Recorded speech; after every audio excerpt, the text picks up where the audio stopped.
my visa got rejected twice. This is my first visit to any country outside India. They don't understand what is dustbin. I always try to figure out at least one word per day that they don't understand. He took me like 5 to 6 mock interviews before I went to visa interview. That's how I practice my interview skills and develop my interview skills. I will be graduating in December this year.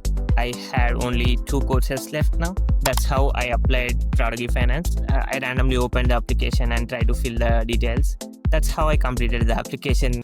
If you are on your own journey towards international study, know that you're not alone and that you have access to the right support. Hello, everybody, and welcome to the International Student Podcast. Today, we have a very special guest join us. We have Smitavarun, who's from India and who is currently pursuing his MS in Finance at the University of Texas in Dallas. Welcome, Smitha. So good to have you here today. Thank you. Thank you so much, Cindy. Tell us a little bit about where you are from. I'm from a small town called Warangal. It's located southern part of India. It's been like 1.5 year I came to US. This is my first visit to any country outside India. So it's your first time leaving home. Yes.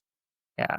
Did you study in India? Yeah. About my background, I studied mechanical engineering back in India. I graduated in 2014. From then onwards, I was working in banking for almost 8 years. And then I want to switch my career to finance so that I can improve my skills and try to focus more on finance side rather than banking side.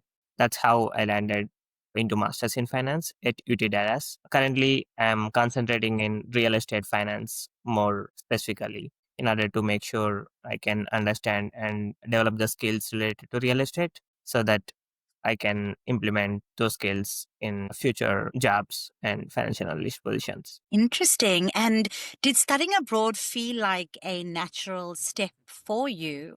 Or was it something that you decided on later in your life or in your career? Yeah, that's an interesting question actually.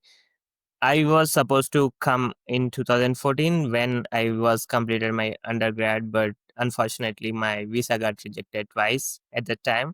So I switched my career to my minor banking or finance side. So, but I always has a regret that I didn't come to US. So I again started the process before 3 years ago. I renewed my passport and I went to attempt my GRE, IELTS, and I brushed up my skills and I started applying several universities. When I was researching about the American universities, I was in a situation, I am not a person who stay in a weather in cold weather. I like hot weather. So that's how I picked up Texas universities rather than the other universities. I got admits in a couple of other universities as well, but I am more focused in Texas universities in order to make sure my health is it will be good. Oh, it's so great to hear that you persevered despite having your visa rejected twice. You still continue to pursue your education. I always had a opinion that we need to go beyond our limitations and try to learn more. Were there any cultural shocks that you experienced the first time you arrived? When I first arrived here, I was having an opportunity to take a airport ride. There is a home group called Big Howdy. It is a Christian federation. They used to help international students to get airport pickup for free. So I had a volunteer who picked me up, and I was facing issue with understanding his accent. So accent was the biggest culture shock for me. I was thinking like everybody is same, like English is English, so we can understand, at least we can communicate. But I was uh, amazed with their accent and understanding some words. And also, when we are speaking, they are not able to understand our accent.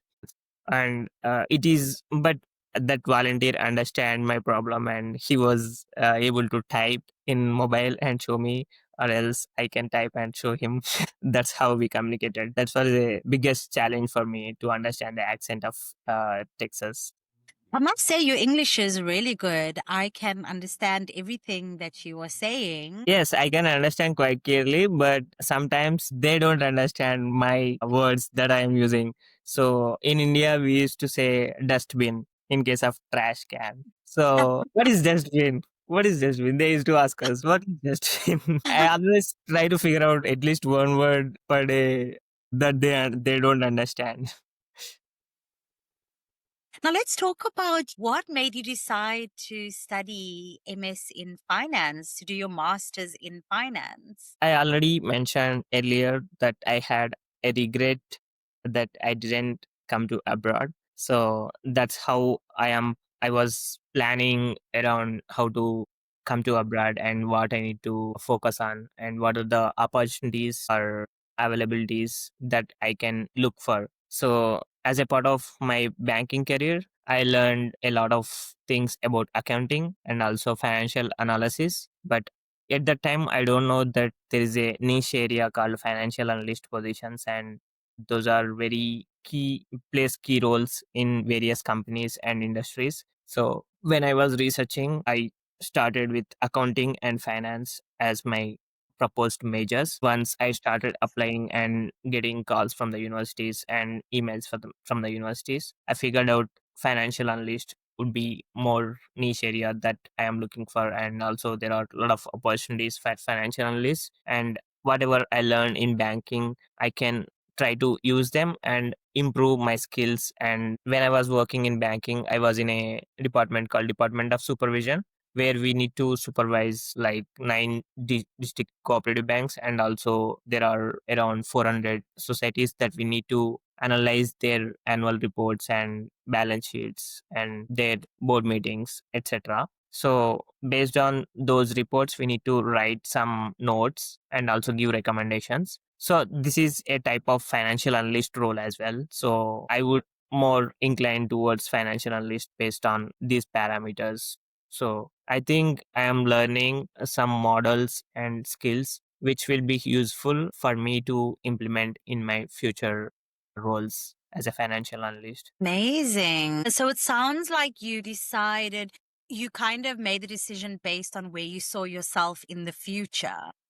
Mhm. And that's what helped you. That's really, really interesting. And tell us about, like the financial aspect. So you made the decision to study abroad. And even though you didn't succeed initially, you still went back and tried again. And at which point did you decide the financial aspect of your study abroad?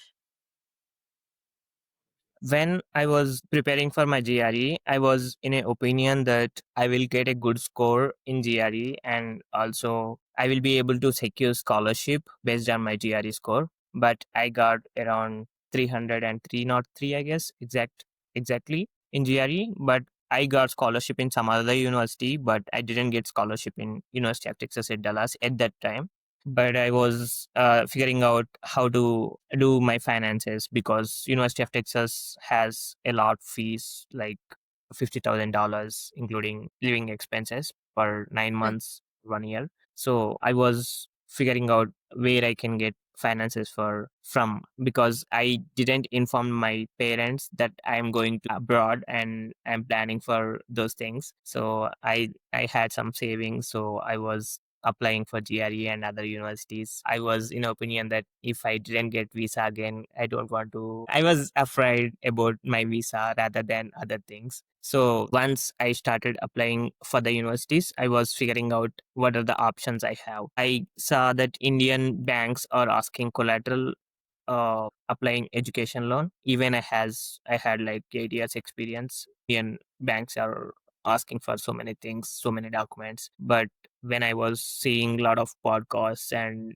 YouTube videos, I figured out there are some non-banking financial companies which are helping for education and other loans. So I was seeing what are the options we have. That's how I applied Prodigy Finance, because they are not even asking any physical signature. I need to go and go in person and try to talk with the person and need to sign a lot of documents, which is a practice in India. So I randomly applied in Prodigy Finance. I randomly opened the application and tried to fill the details. That's how I completed the application. It took me 5 to 10 minutes to fill the application. So even I was not getting visa, I was able to get a mm, Prodigy Finance sanction letter in order to show the visa officer that I have a finance from Prodigy Finance, and also I have some savings which I can show for my living expenses or other things. So that's how I figured out Prodigy Finance and I applied. They sanctioned me around 90,000 US dollars, I guess. And I didn't utilize whole amount, but I was using my savings and also a Prodigy Finance sanctioned amount.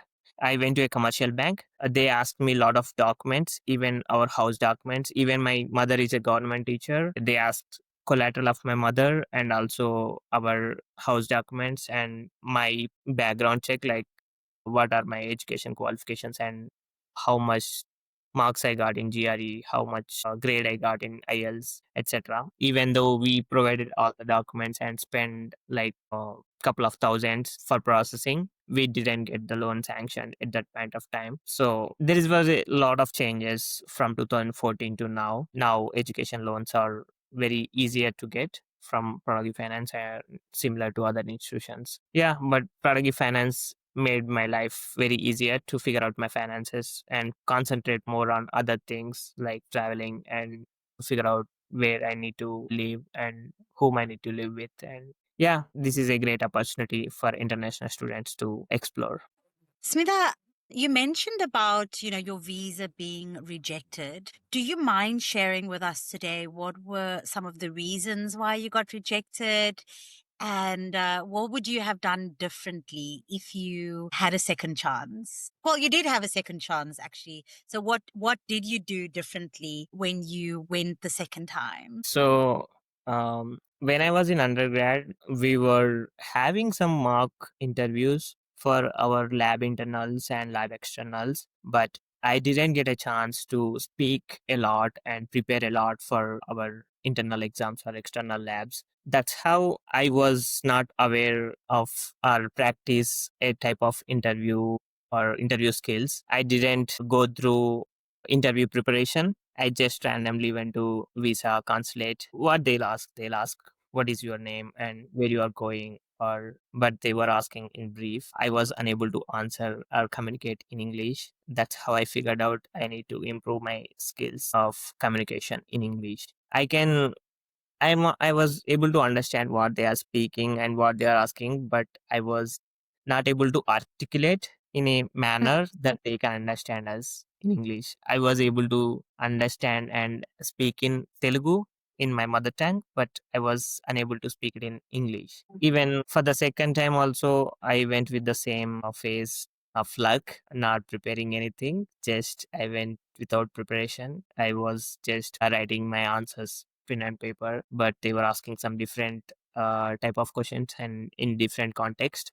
I was not practiced well. I would say practice is more important when you are attending any interviews. I would say practice for interviews made me more chances to get my visa accepted.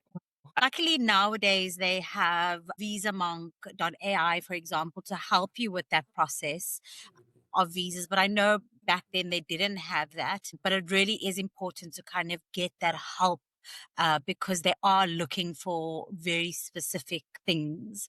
So, Smita, what is your plans for the future? What are you hoping to do once you graduate?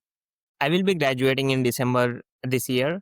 I had only 2 courses left now. I am more focusing on to brush up my skills in SQL, Power BI, and a lot of other dashboard related skills and also Excel related skills. And also parallelly, I am applying for full time jobs for financial analyst position in USA. I'm hoping I will get some position in a good company in USA. Even if I am unable to secure a job, I need to leave the country within 90 days or so. I am also preparing for that as well. I'm also applying for positions in India. So it is like a good experience to study in abroad and understand others' cultures.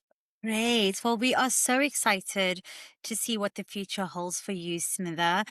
In Closing for a listener today who may be from the same town as you and they're also looking to study in the US, what advice do you have for that listener today? The one advice that I would give to the person who is coming from my hometown, I would say you need to brush up your skills in mathematics and also English verbal so that you can get good marks in GRE and IELTS so that you cannot spend lot amount on tuition fees. Try to reduce your tuition fee by getting securing scholarships and try to explore a lot about the university and the course that you are going to take.